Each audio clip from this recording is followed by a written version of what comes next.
For all your news, advice and product information, visit MoneyExpert.com. Hello and welcome to MoneyExpert TV. I'm Esther Shaw and I'm joined today by Lucy Pope from Friendly Society LV, formerly Liverpool Victoria. She's here today to help us out with our protection special. Hi there, Lucy. Hello. Thanks for coming along today.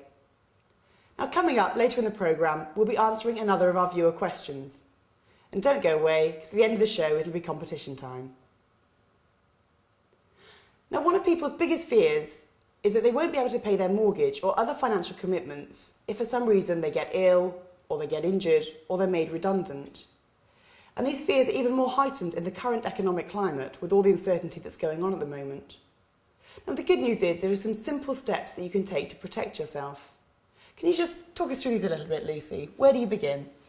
Well, basically, what people need to do is ensure that they've got their financial commitments covered, and the best way of doing this is by taking out an income protection policy, which is basically a tax-free policy that pays out if you're unable to work for a sustained period of time because of illness or another circumstance. But what about mortgage payment protection insurance? How does that fit in? Well, mortgage payment protection insurance is a fairly basic level of cover, and some consumers have it to give a partial cover for their mortgage if something happened. But there are far more comprehensive packages and other policies available, and so it's probably best to look for a more comprehensive level of cover just to ensure that you've got everything covered, because what mortgage payment protection might not cover is other financial commitments such as loans or credit cards. Okay, and how does it compare then, say, in terms of cost, for example? I think one of the biggest misconceptions is that income protection and protection generally is really expensive, but actually most consumers would be surprised.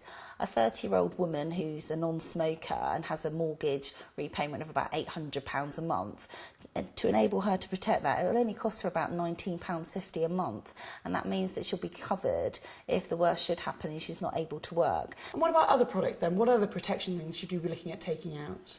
Well, there's obviously life insurance, so, you know, if somebody is to pass away, they can make sure that their dependents are covered and not left with big bills. And critical illness cover. This covers people against serious illnesses, for example, terminal illnesses, and generally these products are sold together as part of a package so that people have every eventuality covered. Now, one of the big problems at the moment is what we're calling this protection gap, isn't it? Can you tell me a bit more about that? Yeah, there's a huge protection gap currently in the UK, about £2.5 trillion. So this is the difference between how much cover UK consumers should have against all their mortgage and financial commitments and how much cover people do actually have. So there's a huge deficit, and overall people just aren't covering themselves enough. That's really useful. And what about specifically then, say with home insurance, are there any little tips you can give us there? Well, on your home insurance, obviously it's important to make sure that you've got the security features around the home. So looking at window locks and door locks, it might be worth getting an alarm fitted, because all these things can help bring the premium down. And also, I think what some people forget to look at is the contents of outbuildings and sheds and garages, for example, and making sure that those types of things are covered, because people do seem to store a lot of equipment in those types of buildings, and often you need to make sure that those types of things are covered. What about motor insurance? Any tips there for drivers? Well, some people obviously use their car a lot more than others, and some people are less frequent drivers. So if you only use your car on certain days of the week, or maybe even you're more of a weekend driver, it's worth letting your insurance company know. And also there is quite a temptation to pay monthly, you know, and it feels a bit more easier to swallow, but some providers do whack up the interest rate for a direct debit, and you might find that you're actually paying a lot more than if you were to pay it off in one annual lump sum. And what about if you're going on holiday and taking out your travel insurance? Are there any tips for keeping that travel policy down? Well, what I think is really interesting is people should look at an annual policy rather than a single trip policy, because actually often there's not that much difference in cost, and if you do go away more than once a year, it's well worth looking at an annual policy. And also I'll be inclined to steer clear of the policies offered by travel agents, because I do think that there's better deals if you shop around and have a look at elsewhere. Often it's better to buy a standalone policy rather than one that's incorporated in your holiday, for example, that you might have just purchased through a travel agent. That's great. Thanks very much for that, Lucy. Moving on now to today's viewer question. This one comes from Neil Wilkinson over email. He says, I'm in the process of taking out a new credit card and I keep reading about payment protection insurance. Should I say yes to this?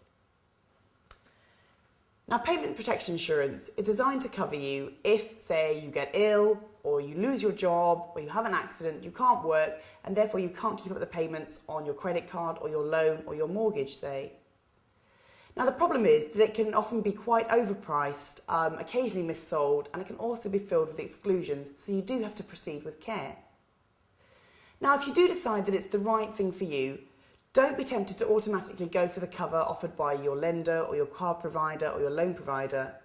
Shop around and also consider the independent providers out there, such as Payment Care or British Insurance, as you'll often find these standalone providers offer cover which is more flexible and also at a fraction of the price. And now it's time for today's competition. How big is the estimated protection gap? Is it A, £2.5 million, B, £2.5 trillion, or C, £3 trillion? Send us your answers to quiz@moneyexpert.com. That's just about all for this week. I'd just like to say thank you to Lucy Pope from LV for joining us today. Thanks very much, Lucy, for coming along.